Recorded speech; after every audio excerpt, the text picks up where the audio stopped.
বলে সাহাবীরা ছিলেন আল্লাহর নবীর বড় পাগল। বলে তাকাইলে দেখা যায়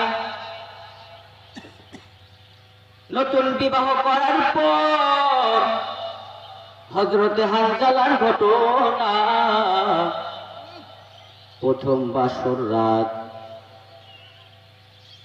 বাসর রাত ফজরের সময় ফরজ গোসল হওয়ার পর হযরতে হানজালা লুঙ্গিটা ঘাড়ে নিয়ে গোসল করার জন্য পুকুরের দিকে রওনা হয়।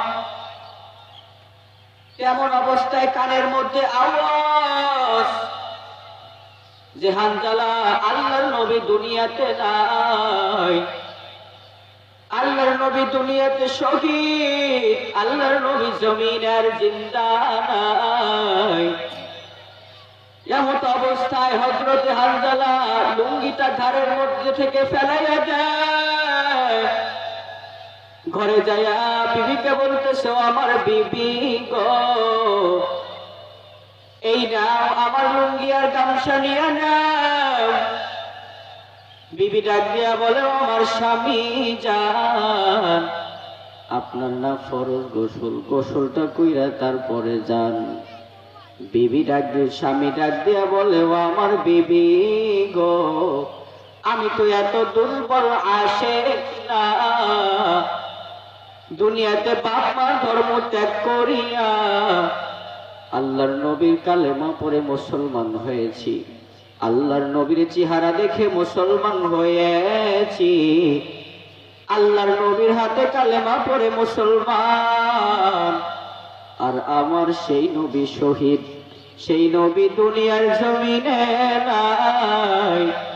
আমি হানজালা দুনিয়াতে থাইকা কি করব, কার জন্য গোসল করব? নাও নাও, এই যে আমার কাঁধের লুঙ্গি আর গামছা নিয়ে নাও, ও আমার বিবি গো, আর আমার তরবারিটা আমাকে দিয়া দাও। হযরতে হানজালা কেমন আশিক ছিল, এরে দুনিয়ার মানুষ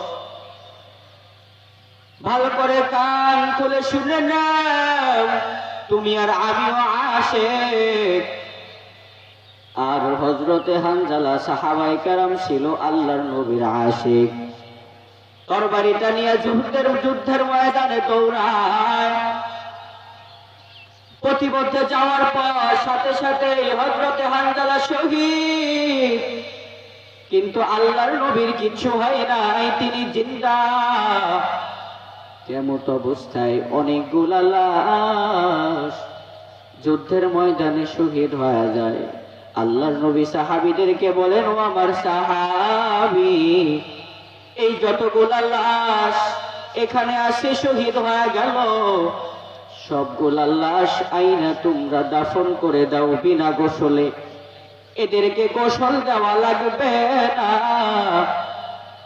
তেমন অবস্থায় সাহাবীরা দাফন করার জন্য প্রস্তুতি গ্রহণ করে নেয়।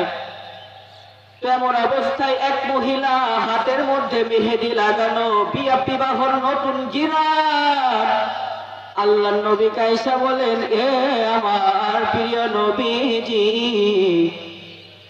সবাইকে বিনা গোসলে কবর দিলেও আপনার প্রিয় হানজালাকে গোসল ছাড়া কবর দিয়েন না। আল্লাহর নবী বলেন, হে মহিলা তুমি কে?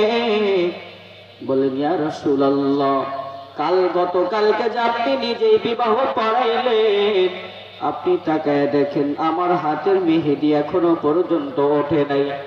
আপনার হানজালা আমার সাথে এক রাত মাত্র কাটাইলো, ফজরের সময় গোসল দেওয়ার জন্য রওনা দিয়া দিল। এমন অবস্থায় কানের ভিতরে আওয়াজ যে আল্লাহর নবী নাকি দুনিয়ার মধ্যে নাই, শহীদ হয়ে গেছে।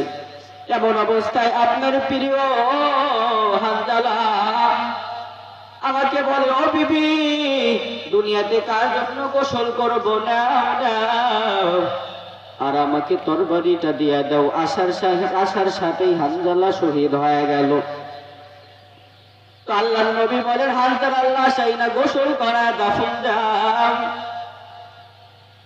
যখন এই কথা আওয়াজ দেয় আল্লাহ জিবরিল আমিনের মাধ্যমে আল্লাহ নবীকে বলেন, ইয়া আমার হাবিব, আপনি ভালো করে শুনে নেন, নতুন স্ত্রী ঘরের মধ্যে ফেলাইয়া আমার প্রিয় হাবিবের মোহাব্বতে দুনিয়ার সমস্ত মায়া ত্যাগ করিয়া আমার হানজালা আপনার জন্য পাগল হইয়া শহীদ হয়ে গেল। আমি ওই হানজালার গোসল দুনিয়ার কোনো পানি দ্বারা দিব না, জান্নাতি ফেরেশতা দিয়া জান্নাতি পানি দিয়া হানজালার গোসল করায়া দিব।